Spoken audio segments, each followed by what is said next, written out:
Arratsaldeon, ongi etorri. Lehen zer moduz asteburua?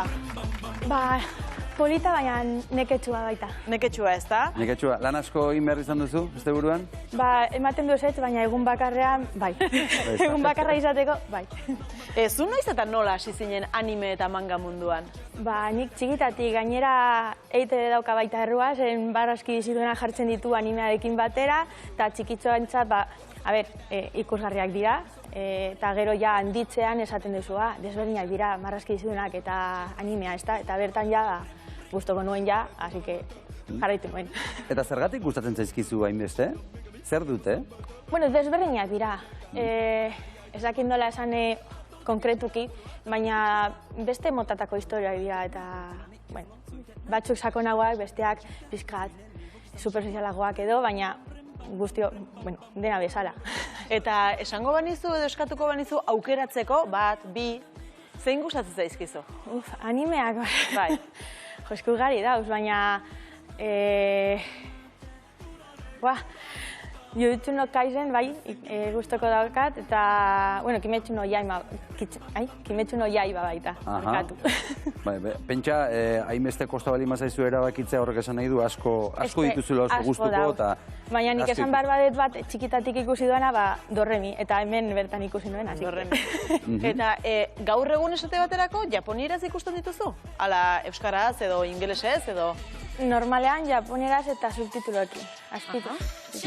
Beraz, japoniera ulertzen duzu? Ba, hori ja gehiagi da, Baina, hor, pauso batzuk ematen dituzu hor, ezta? Ba, a ber, gustoko nuke, baina, ez naiz oso hizkuntzekin, hasi que hor dutziko du. Kontua dazu, Oashi elkarteko kidea zarela, kontatuko diguzu, Oashi elkartea nola sortu zen? Ba, orain Ojasi deitzen da, baina lehen Kuaizi izena geneukan, baina egia esan, txinatarrez dago Kuaizi eta ez genuen oso ondo esaten, erabaki genuen japoniarrez jartzea, eta orain dela 8 urte egin genuela, aldatu egin dira gauzak, eta oraintxe hori, Ojasi moduan gaude dantza txapelketak eta horrelakoak antolatzen. Eta ze helbururekin sortu zenuten elkartea?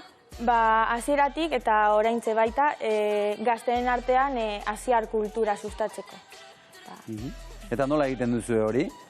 Ba, a ber, badaukagu dantza txapelketa bat, non musika guztia asiarra da.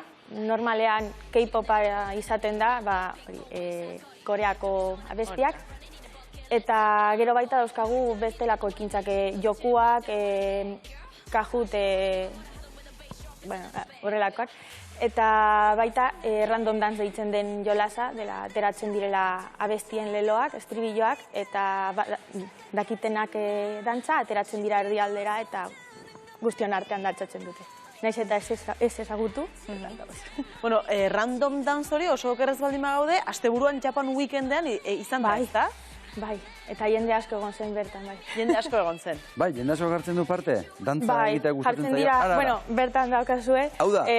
Bai, hori zatitxo bat da, jartzen dira U modu batean, aurten izan zen karratu bat, ez U moduan, baina eta dakitenean abestia, barrura sartzen dira eta guztion artean dantzatzen dute. Eta oso okerrez baldin gaude, Japan Weekenden zu arduratzen zara dantza lehiaketa hauek antolatzeaz, ezta? Bai. Eta kriston lana da, egia esan. Naiz eta gero ez ikusi, kriston lana da. Zen jende asko apuntatzen da, eta ezin dugu guztioi baietz esan. Denbora gutxi daukagu eszenatokian, orduan, zaila egiten da, baina... Eta zuek nola dakizue, dantza eskola bat daukazue? Nik dantza eskola batean egiten dut lan, baina ez dago dantza eskola bat non K-popa ikasi. Ez gainera hori da baita betianik esaten duguna, K-popa ez da estilo bakarra, baizik eta estilo ugari dira, nahaztuta. Zen K-pop esaten dugunaren barruan, badauz bai rap, bai hip-hop, komertxalagoak direnak, baladak, denetari dago, orduan. Eta orain ikusten ari garen dantza horretan, jende asko ari da koreografia hori dantzatzen. Jendeak koreografia horiek nola ikasten ditu? Autodidakta moduan? YouTube, denetako.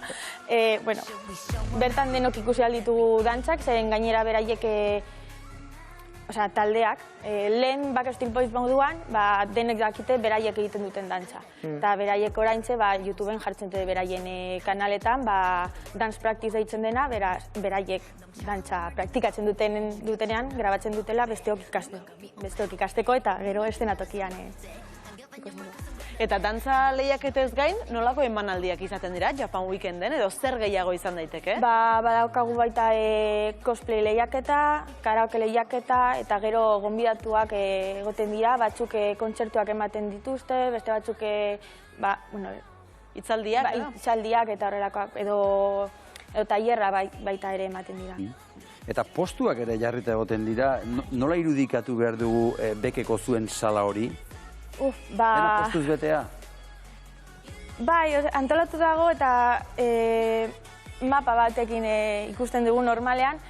Sartzerakoan ikusten dituzu komertzialak diren postuak, handienak direnak eta merchandising ofizialak eta horrelakoak ikusten direnak. Gero baita dauzkagu gonbidatuen txokoak, non beraiek bere argazkiak edo beraien lana saltzen dutena. Artisau gunea baita, ez komertzialen gunea baita, dela norbaitek denda dauka jartzeko. Eta gero elkarteen gunea ere badago. Non elkartekoek egiten ditugu ekintzak, jokoak edo horrelakoak. Eta zuretzat nolakoa izan zen larun bateko eguna? Potentea izan zen. Goizean goiz joan zinen edo zer ordutarako joan zinen?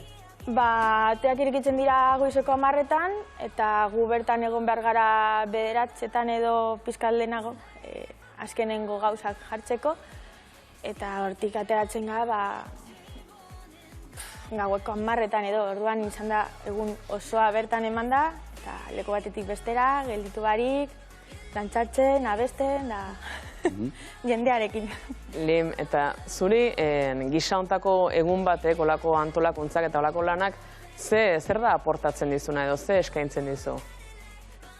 Egia esan, normalean galdetzen dute, berdina da joatea publiko bezala edo antolatze bezala, eta beti esan dut ezetz, zeren antolatze moduan, antolatzaile moduan egiten duguna da jendea organizatzea, jendearekin gaude, eta egia esan ez ezagunak direnak, gero lagunak bihurtzen dira, eta hori, nik jendea eramaten dut bertatik.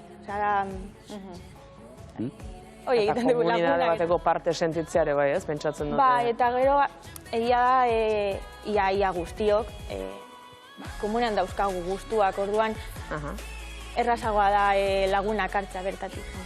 Eta hainbeste aukera eta hainbeste ekitaldi dauden Japan Weekend horretan, zuri zein da gehien gustatzen zaizuna edo zertan parte hartzea gustatzen zaizu? Hombre, ni dantzako munduan nago, beraz, nik dantzatik, karo.